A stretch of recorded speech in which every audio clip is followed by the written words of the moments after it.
Eu consegui. Depois de 27 anos perseguindo inscrições quebradas, comprando fragmentos arrancados de tumbas esquecidas, atravessando desertos, bibliotecas e ruínas que já não pertenciam mais a nenhum país vivo, eu consegui. Eu encontrei a imortalidade. Se você ainda é jovem o bastante para ouvir essa palavra e sentir inveja, eu não condeno. Durante a maior parte da minha vida, eu também a ouvi assim, como triunfo, como superação, como a única resposta digna para a grande humilhação da carne. Eu nunca aceitei a morte. Eu nunca aceitei que um pensamento pudesse florescer durante décadas, aprender a amar a luz da manhã, a inteligência de outro ser humano, o calor simples de uma xícara entre as mãos, o alívio de deitar depois de um dia longo, e ainda assim, terminar apodrecendo num corpo cansado, esquecido por dentro de um nome que um dia deixaria de ser pronunciado. Para mim, a morte nunca foi natural. Sempre me pareceu apenas um defeito antigo, um limite vergonhoso que a humanidade, por covardia ou impotência, resolveu chamar de destino. Passei a vida inteira tentando vencê-la, e venci. Hoje eu sei que deveria ter tido mais cuidado com as palavras que usei durante essa busca. Permanecer, durar, vencer o fim, habitar a eternidade.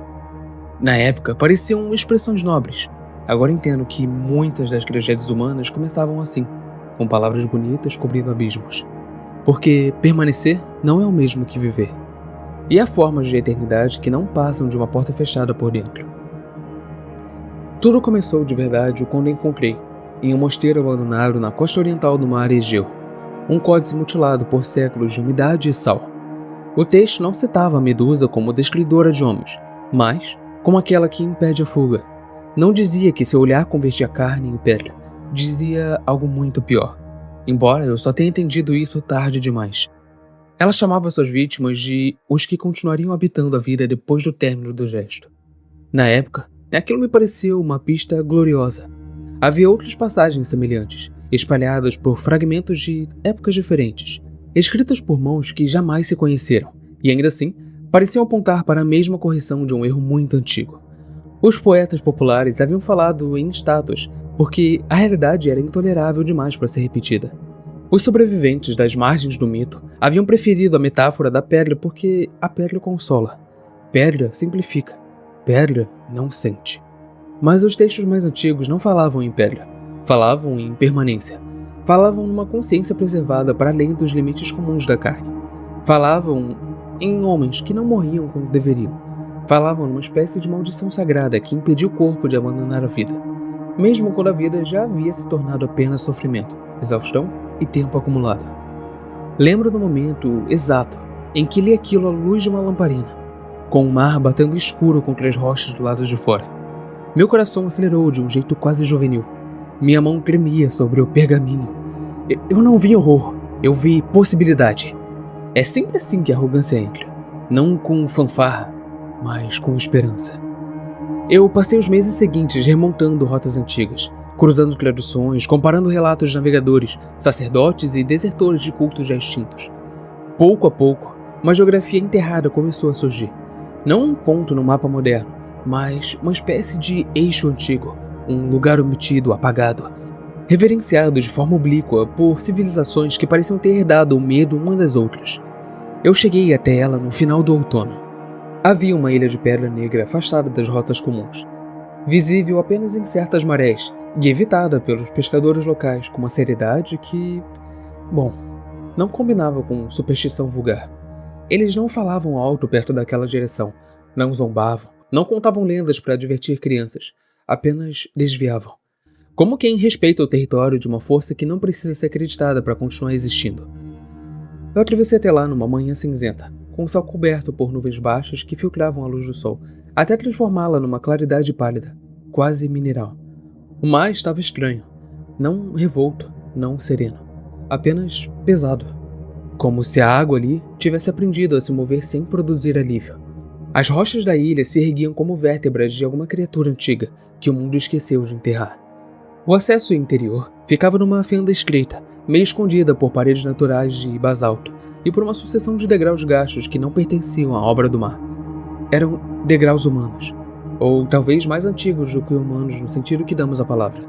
A pedra estava polida por muitas passagens, mas não por multidões, por devoção.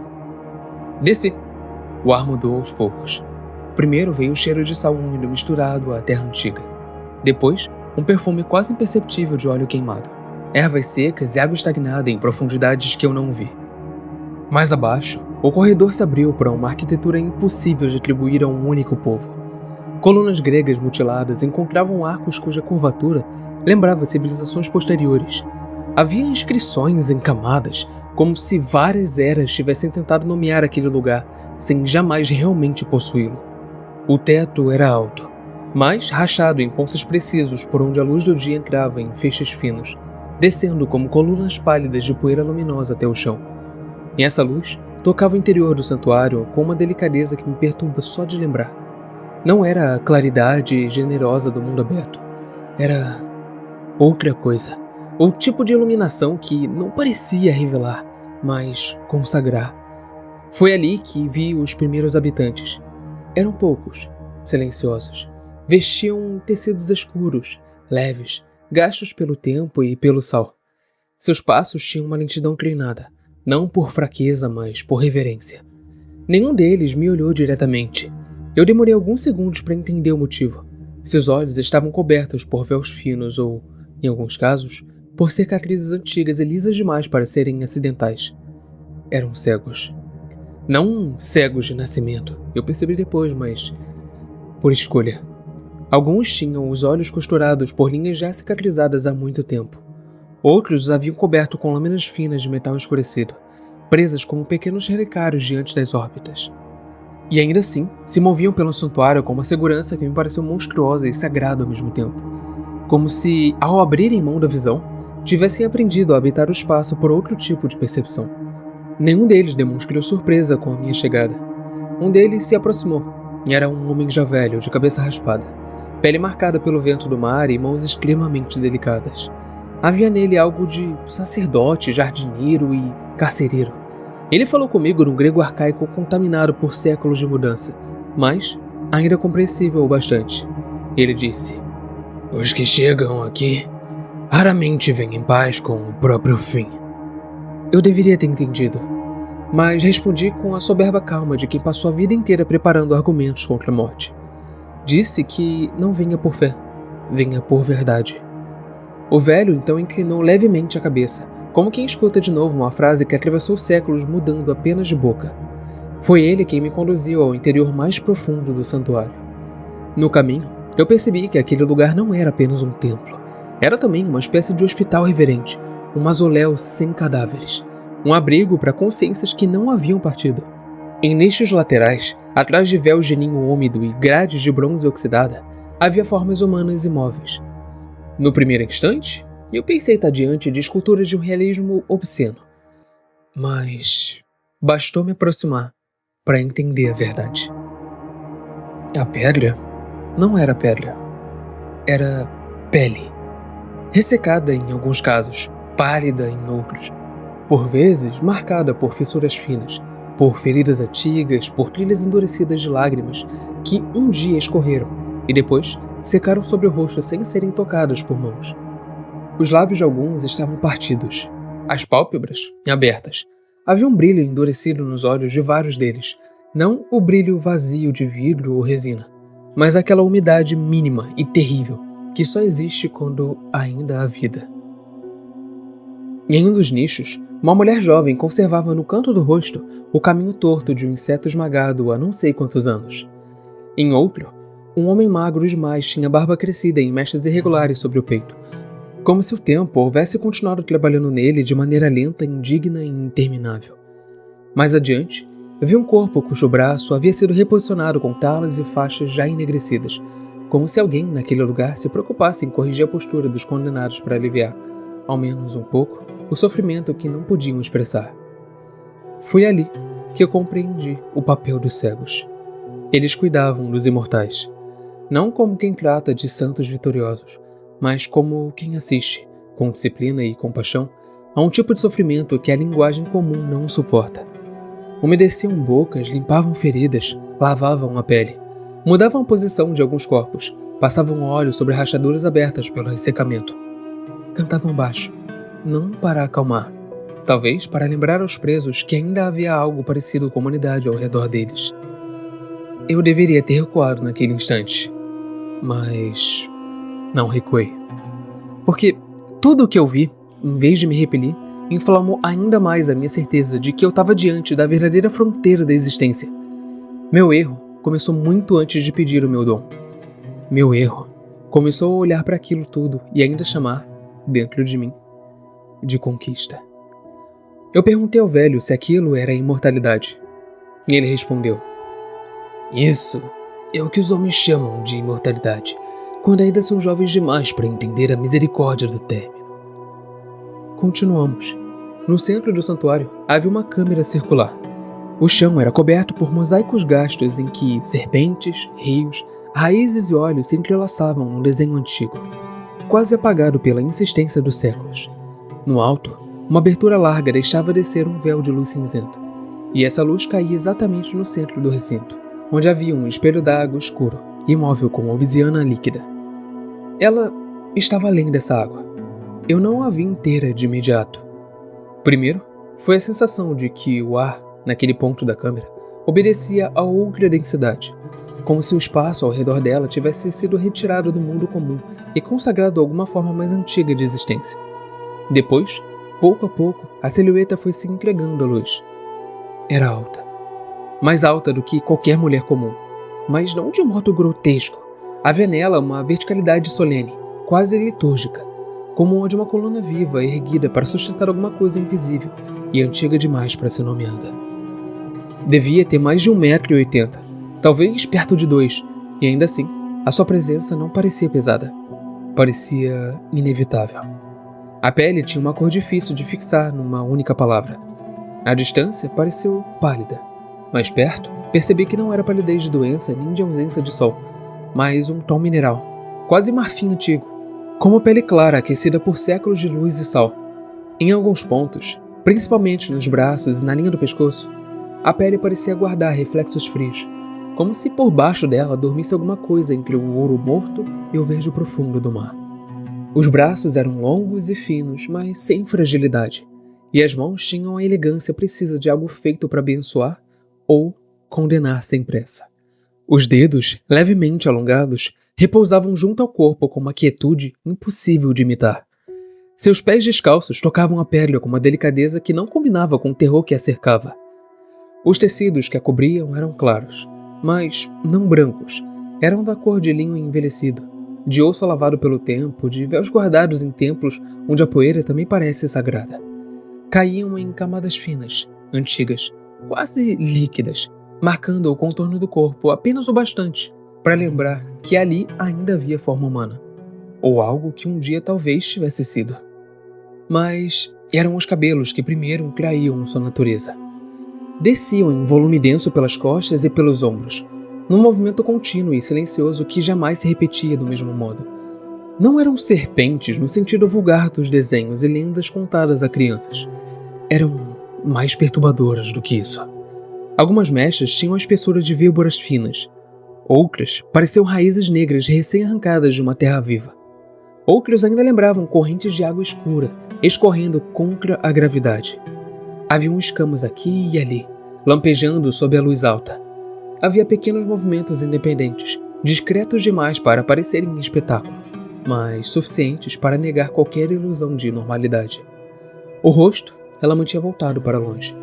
Vi apenas o perfil, e talvez tenha sido melhor assim. A linha do queixo tinha uma precisão severa. O pescoço era longo. A boca, mesmo imóvel, carregava uma tristeza tão profunda que quase anulava o medo por um instante. Não era uma tristeza humana, passageira, nascida de perda recente. Era uma tristeza sedimentada. A tristeza de quem continuou existindo depois de tudo o que deveria ter terminado.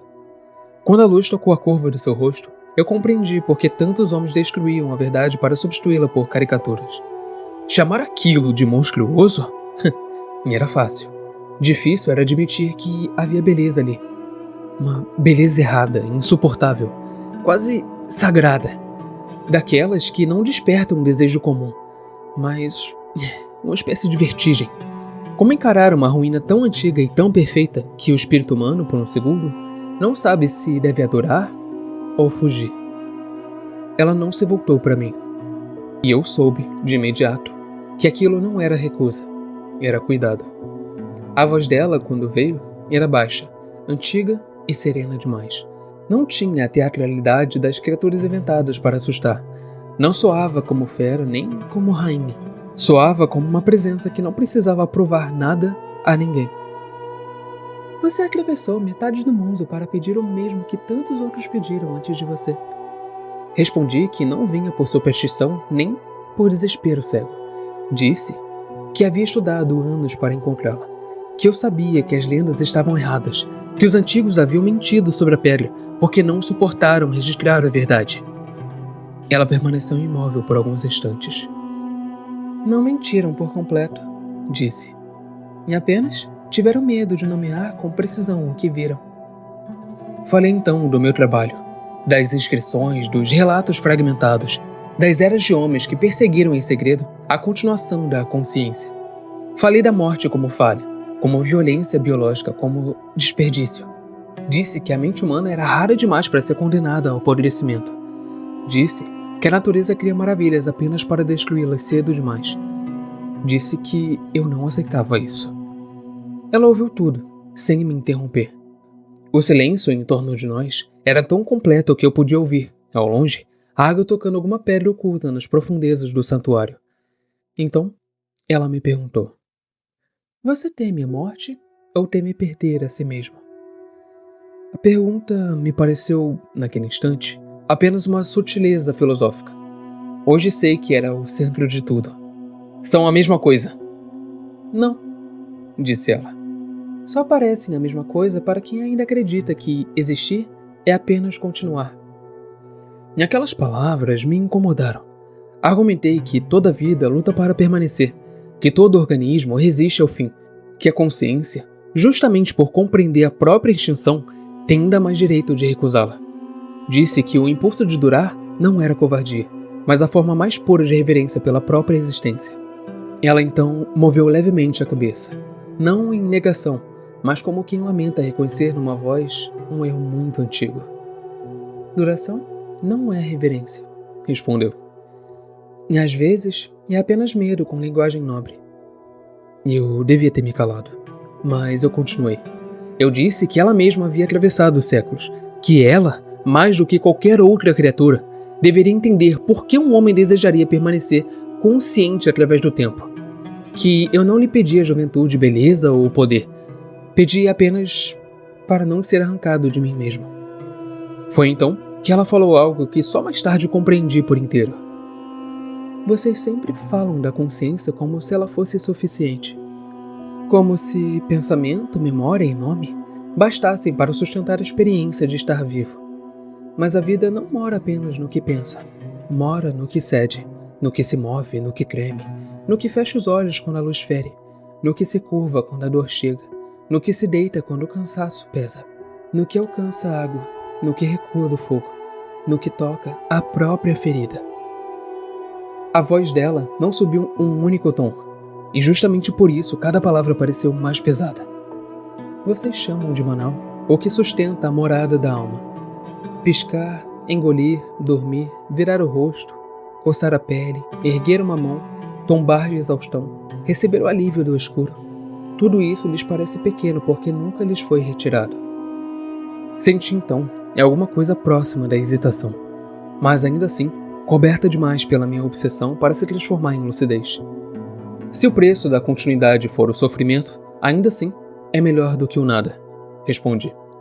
Ela levou alguns segundos para falar outra vez. Só diz isso quem nunca compreendeu que o fim também é uma forma de misericórdia. E a palavra misericórdia naquele lugar me pareceu quase ofensiva. Eu havia passado décadas tratando a morte como insulto. Não podia aceitar que ela também fosse repouso. Insisti. Falei de homens que morreram cedo demais, de ideias perdidas, de amores interrompidos, de tudo o que a humanidade deixa incompleto porque está presa em um corpo falho. Disse que suportaria a qualquer preço, que eu havia me preparado a vida inteira para isso, que não era como os outros. Quando digo isso agora, percebo o quanto já estava condenado antes mesmo de vê-la. Ela respondeu de imediato, e pela primeira vez houve algo mais duro em sua voz, Não raiva, apenas verdade, sem o véu. Nenhum homem se prepara para perder o direito de piscar. O silêncio que veio depois foi longo e quase insuportável. A minha respiração soava alta demais para mim mesmo. O espelho d'água continuava imóvel. A luz descia do alto com a mesma frieza sagrada. Então, eu perguntei, mais baixo do que antes. E os que estão aqui? Eles pediram como eu? E alguns pediram. Alguns desafiaram. Alguns desejaram provar que podiam contemplar o que não lhes cabia compreender. Outros acreditaram que a eternidade suportaria melhor seus nomes do que suportou seus corpos.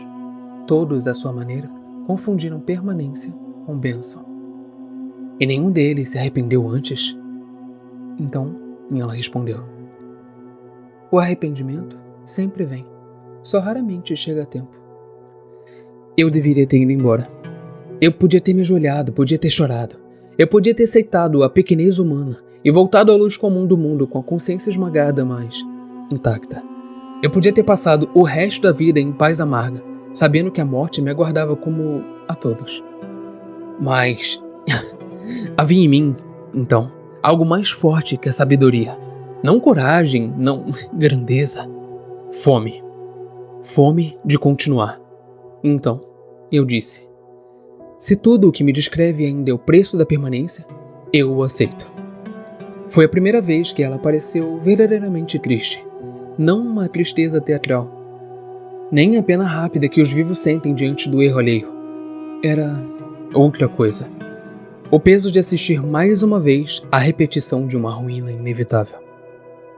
Você pede para permanecer, mas não entende que permanecer dentro da vida não é o mesmo que continuar vivendo. Ainda assim, eu aceito. Se eu lhe conceder isso, você não retornará ao mundo como entrou. Não importa. Importa. Ela disse essa palavra com uma firmeza baixa que quase me fez recuar. Depois, completou. Porque o que você chama de eu ainda depende de milhares de gestos pequenos que a sua arrogância jamais se dignou a venerar. Aquelas palavras me feriram, e justamente por isso, em vez de despertar humildade, despertaram resistência. E então, me conceda a verdade inteira, eu disse, e deixe que eu julgue se ela é suportável ou não. Houve outro silêncio. Então, por fim, ela respondeu. Não são os deuses nem os monstros que mais condenam os homens. São os próprios desejos, quando finalmente recebem aquilo que pediram. Depois disso, ela acrescentou muito baixo. Se eu lhe conceder o que pede, você permanecerá. E eu, tolo o suficiente para ouvir nessa frase uma promessa em vez de uma sentença, respondi. É tudo o que eu desejo. Não houve explosão, não houve fúria, não houve nada que pudesse ser chamado de espetáculo. Só um recolhimento do mundo. Como se o próprio ar tivesse sido puxado por um instante para dentro de uma profundidade invisível. Então, ela moveu o rosto. Não completamente. Nunca completamente. Mas o bastante. Vi apenas um fragmento do olhar. Um ângulo mínimo. Um encontro ínfimo entre a minha sede de eternidade e aquilo que existia dentro dela. E no primeiro segundo houve êxtase. Meu coração continuava. Minha mente continuava. Eu ainda existia. Não havia apagamento, não havia morte. Nenhuma vertigem de fim me arrancava do mundo. Eu consegui, pensei. Foi isso que pensei. Eu consegui. Então, eu tentei mover a mão. Nada. Tentei falar. Nada. Tentei fechar os olhos. Nada.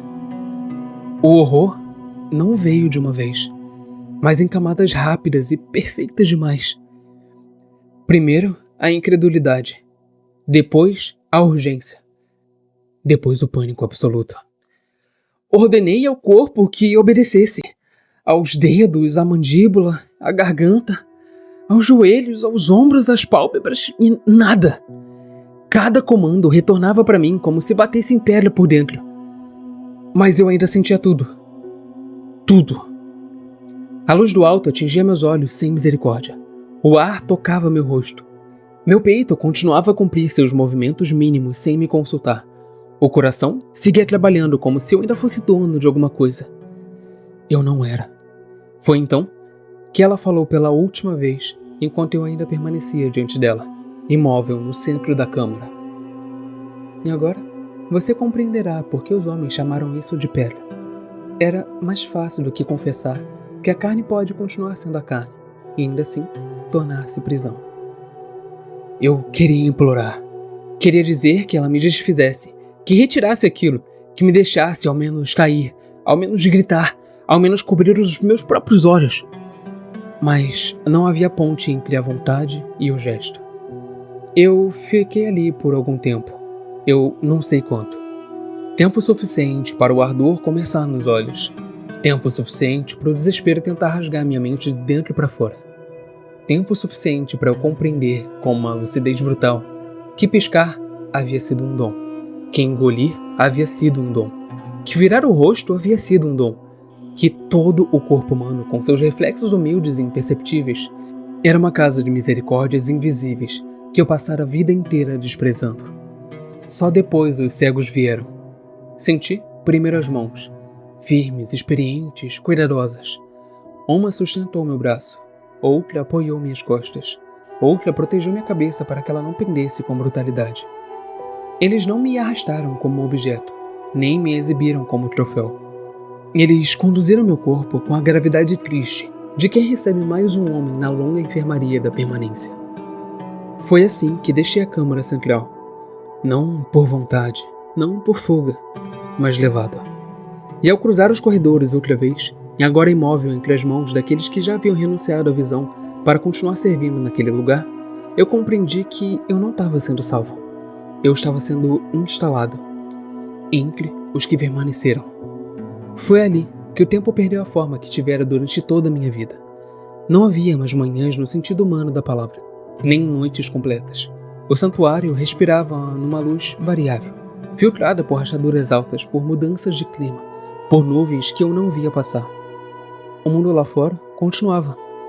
As marés subiam, o sal se acumulava na pedra. O vento mudava de humor nas entradas do templo. E eu, agora de pé entre os outros, ou às vezes reposicionado pelos cegos para não afundar de vez em uma única postura de dor, continuava inteiro demais para chamar aquilo de morte e imóvel demais para chamar aquilo de vida. Foi então que vieram os verdadeiros ensinamentos. Primeiro, a luz. Nunca, em toda a minha existência, eu havia agradecido ao corpo pelo dom de fechar os olhos diante do excesso do dia. Nunca havia entendido que piscar não era mero reflexo, mas misericórdia. A claridade, mesmo filtrada e sagrada, começou a ferir. Meus olhos ardiam. A umidade deles ia secando pouco a pouco. Eu queria apenas um instante de escuro. Apenas a descida breve das pálpebras. Um movimento mínimo, o menor de todos os privilégios. Mas não veio. Depois, a sede. Não a sede poética, nem a sede heróica dos homens que atravessavam desertos e ainda encontravam grandeza no sofrimento. A sede física. Rasteira, humilhante, que raspa a boca por dentro, engrossa a língua, transforma a garganta numa superfície áspera, faz cada pensamento perder nobreza, até restar apenas a necessidade animal de água. E ali, imóvel, compreendi outra verdade que jamais havia valorizado. Beber não é só sobreviver. Beber é participar do mundo. É receber algo de fora, e aceitá-lo. Senti-lo atravessando a secura e devolvendo ao corpo uma forma de paz. Eu passei anos falando em transcendência, e nunca tinha entendido a santidade simples de um gole d'água. Os cegos umedeciam meus lábios de tempos em tempos. Talvez minutos, talvez horas, talvez dias. O tempo já não era mais uma linha, mas uma superfície opaca sobre a qual a dor e o alívio passavam devagar demais. Uma das mãos tocava meu queixo com extremo cuidado. Outra encostava tecido úmido na minha boca. Eu não consegui sorver. Não consegui agradecer. Não consegui sequer virar o rosto em direção ao alívio. A água existia. Eu existia. Mas entre nós, existia um abismo chamado imobilidade. Depois, veio a coceira. Parece ridículo dizer isso diante de uma condenação cósmica, mas é verdade. Poucas coisas ensinam tanto sobre a dignidade humana quanto a capacidade de levar a mão a um lugar que arde. Um ponto na pele começou a incomodar perto da têmpora. Depois, outra no pescoço. Em seguida, um formigamento insistente no canto do nariz. Nada grandioso, nada épico. Pequenas torturas domésticas, banais, humilhantes. E justamente por isso, insuportáveis. Porque não havia como expulsá-las. A maior parte da vida humana é feita dessas mínimas correções. Coçar, ajustar, limpar, mudar o peso do corpo, relaxar uma articulação, inclinar a cabeça. Nunca, em meus tratados sobre a eternidade, eu havia considerado a importância de um gesto tão pequeno. Depois, veio o sono. Ou melhor, veio a necessidade dele. A mente começou a pedir repouso como a terra pede chuva. O pensamento se tornava mais lento. As memórias pareciam perder contorno. E havia cansaço nas profundezas do ser. Uma exaustão funda, quase mineral. Mas dormir, descobri, não é apenas desligar. Dormir é uma rendição física. É descer. É afundar. É abandonar a vigilância, porque o corpo sabe como se deitar dentro da própria fragilidade. Sem movimento, não há entrega plena. Só um tipo monstruoso de fadiga contínua que não se resolve. Passei a compreender o sono como compreendemos deuses tardios. Tarde demais. O mesmo aconteceu com o ato de me deitar. Durante toda a juventude, eu deitei milhares de vezes sem pensamento algum. Cama, banco, chão, pedra, rede, almofada. Eu bastava me inclinar o corpo e a gravidade fazia o resto. Agora, cada músculo prisioneiro me ensinava a dimensão desse dom perdido. O peso do corpo, quando não pode ser distribuído, torna-se dor. Dor real, densa, persistente. Dor nos ombros, nas costas, no pescoço, nos joelhos, nos pés, nas pequenas regiões que nunca percebemos até que passem a sustentar o sofrimento sem pausa. Vieram também o frio e o calor. O frio que entra devagar pelas extremidades e pede abrigo ao menor encolhimento que já não é possível. O calor que desce pesado sobre a pele e pede sombra. Movimento, suor limpo, ar novo. Qualquer ajuste mínimo que devolva ao corpo a sensação de que ainda não participa de si mesmo. Não havia mais como recuar do excesso. Eu era obrigado a recebê-lo inteiro. Veio também a dor das feridas pequenas. Minha pele, quando permanece demais sob a mesma pressão, aprende a abrir. Os cegos passavam olhos, limpavam as rachaduras, mudavam a posição dos meus braços, apoiavam minhas pernas, corrigiam a inclinação da cabeça. Mas mesmo assim, mesmo com o cuidado deles, não anulava o rocentriol. Eu sentia cada região que piorava antes de ser tocada. E sentia também o alívio parcial quando era tratado sem poder colaborar com o próprio resgate. Foi assim que compreendi outra humilhação da carne. Ser cuidado por outros, quando já não se pode fazer o mínimo por si mesmo. Então, eu entendi a pior parte. Eu não morreria, não da maneira comum. A fome viria, a sede viria, o cansaço viria, a pele racharia, a mente se desgastaria, o mundo continuaria lançando luz, frio, calor, umidade, odor, ruído e tempo sobre mim. Mas o fim, aquele fim simples que desprezei a vida inteira, não me acolheria quando deveria. Foi nesse momento, instalado entre os outros, ouvindo ao longe os cânticos baixos dos cegos e o rumor do mar escondido sob a pedra, que pela primeira vez senti saudade da morte. Não como derrota, como misericórdia. Hoje entendo tudo o que eu desprezei. Entendo o valor de abaixar a cabeça quando o sol pesa. Entendo a graça mínima de virar o travesseiro durante a madrugada. Entendo o alívio de engolir sem pensar. Entendo a bênção esquecida de espreguiçar os dedos. Entendo a fortuna absurda de fechar os olhos. Entendo a elegância invisível de um joelho que dobra, de uma mão que alcança e de uma boca que pede água e recebe. Eu quis eternidade e perdi o direito às pequenas misericórdias que faziam da vida algo habitável. Se você está ouvindo isso como se fosse apenas uma história sobre um homem ambicioso demais, escute melhor. A ambição foi só a porta. O verdadeiro horror foi descobrir tarde demais que a vida nunca esteve escondida nas ideias grandiosas que usei para venerá-la. Ela estava nos gestos mínimos, nos movimentos sem glória, nos reflexos humildes, na carne obediente, na possibilidade de interromper a dor com um toque, na promessa diária do sono, na sombra breve produzida por duas pálpebras se encontrando. Eu passei metade da existência chamando isso de banalidade, e agora chamo de sagrado. E sei, com a clareza atrofiada e interminável de quem ainda pensa dentro do próprio cárcere, que a humanidade contou errado a história da Medusa não por ignorância, mas por necessidade. Dizer que ela transforma homens em pedra é suportável. A verdade não é. Pedra não sente fome. Pedra não implora por água. Pedra não deseja dormir. Pedra não enlouquece de exaustão sem conseguir desmaiar. Pedra não espera, com um desespero cada vez menos humano, por um único piscar que nunca vem.